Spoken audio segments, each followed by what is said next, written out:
en binôme avec Abia Nicodème dans une union dénommée Acteurs de la vie sociopolitique pour une lutte citoyenne, Tchatikpi Oro Djikpa, ancien bras droit de Salifou Tikpi Atchadam, jette un regard sur l'actualité politique du Togo. Il a été interrogé par les journalistes à la sortie d'une conférence de presse animée le 1er février 2022 par son regroupement. Quel message au peuple togolais? Tchatikpi Oro Djikpa, d'abord je vous remercie pour ce travail que vous faites, sans vous nos actions ne dépasseront pas nos frontières, encore moins aller au-delà. Avant de vous répondre, j'ai une pensée pour le peuple togolais et sa diaspora.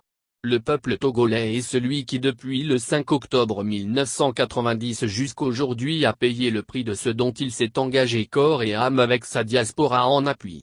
C'est le seul pays aujourd'hui qui au-delà des avancées remarquées ici et là est resté dans le statu quo.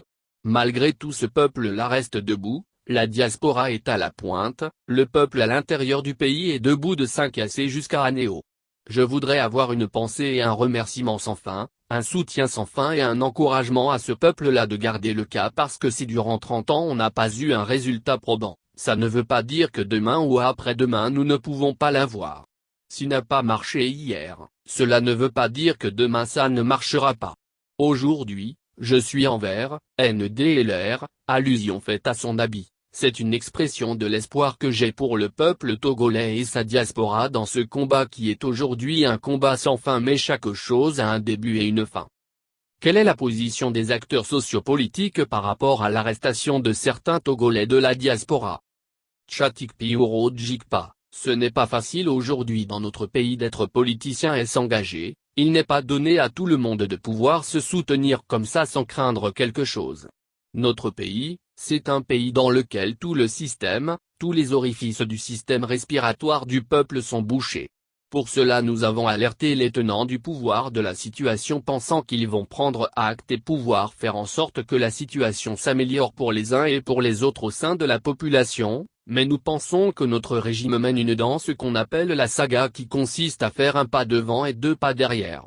Donc on libère 2 par la droite et on n'apprend plus que 2 par la gauche. C'est pratiquer ce qu'on appelle la saga. Notre pays, le Togo si c'est un ordinateur, c'est un ordinateur planté. Sur un ordinateur planté, on n'implémente jamais d'autres programmes ou d'autres systèmes pour que ça fonctionne, ça ne fonctionnera pas. Pour ceux qui ont la notion de la gastronomie, j'aimerais dire que le Togo ressemble à une pâte morte, lorsqu'une pâte est morte dans la marmite quelle que soit la quantité de farine qu'on rajoute pour pouvoir la récupérer ce sera chose vaine. Le Togo est une pâte morte. Tout ce qu'on fait pour essayer de le reprendre ça ne passera pas. Vous avez l'histoire de CNAP, CPC. NDLR, les cadres politiques de discussion entre les partis politiques, c'est une façon de rajouter de la farine dans la pâte morte, ça ne fonctionnera pas. Qu'est-ce qu'il faut faire? On fait la balle à terre. J'ai envie de parler aux tenants du pouvoir.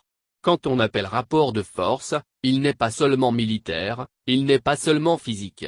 Un rapport de force est aussi moral et psychologique. Aujourd'hui au Togo, nous avons atteint ce rapport de force qui est lié à la morale, qui est lié à la psychologie. C'est dire que les tenants du pouvoir ne peuvent pas se ragaillardir pour dire que nous y sommes. Ils ne peuvent pas le faire surtout avec le vent de la sous-région. Ils ne peuvent pas dormir sur les 2 oreilles.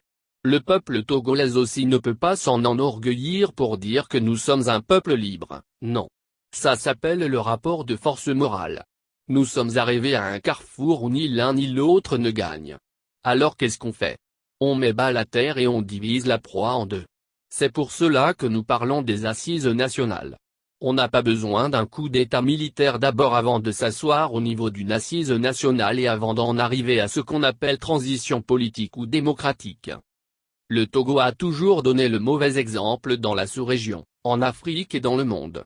Si aujourd'hui, les tenants du pouvoir, les acteurs de la vie sociopolitique, des élites et tout ce qui va avec arriver à se retrouver dans un salon, ensemble de Saint-Cassé jusqu'à Anéo, tout ce qui est comme acteur on s'assoit sous l'arbre à palabres en termes des assises nationales, on fait l'état des lieux du pays dans tous les domaines, on identifie les problèmes majeurs et on fait des approches de solutions. On met sur pied ce qu'on appelle le cahier de charge de la transition, on met sur pied les institutions de la transition, avant d'en arriver à la transition. Au niveau de la transition, il sera l'objet de marquer la rupture avec le système néocolonial et colonial, restaurer les emprises territoriales, ancestrales, communautaires, c'est de ça il s'agit. Avant d'arriver à la construction de l'État, il faut construire de nouveaux États, avec de nouveaux contrats, restaurer la souveraineté du peuple longtemps confisqué, il faut réconcilier le peuple avec lui-même. Sur le plan social, que faire? Tchatikpioro Djikpa, avec une patte morte, il n'y a pas de solution si ce n'est de revenir à la base. Bas la terre. Les Togolaises doivent revenir.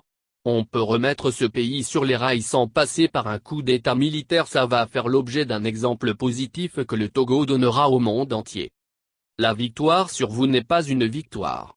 La victoire du régime sur un opposant n'est pas une victoire. La victoire, si elle doit être une victoire nationale, nous avons besoin de nous rassembler autour d'une table pour dire ce qui ne va pas. Nous avons manqué le capital aujourd'hui, il n'y a rien à faire pour le Togo si ce n'est de se retrouver sur le plan national en termes d'assises. La solution, la panacée, c'est d'abord et avant tout les assises nationales. Qui pour convoquer ces assises? Tchatikpioro Djikpa, ceux qui ont le pouvoir. Ce n'est pas eux qui ont organisé la CNAP, le CPC, ce sont des raccourcis. Ce que le régime propose, ce n'est que des raccourcis. La pâte est morte, on ajoute de farine, or il faut mettre tout ça là de côté, on remet une nouvelle marmite sur le feu et on reprépare, mais cette fois-ci en bonne et due forme.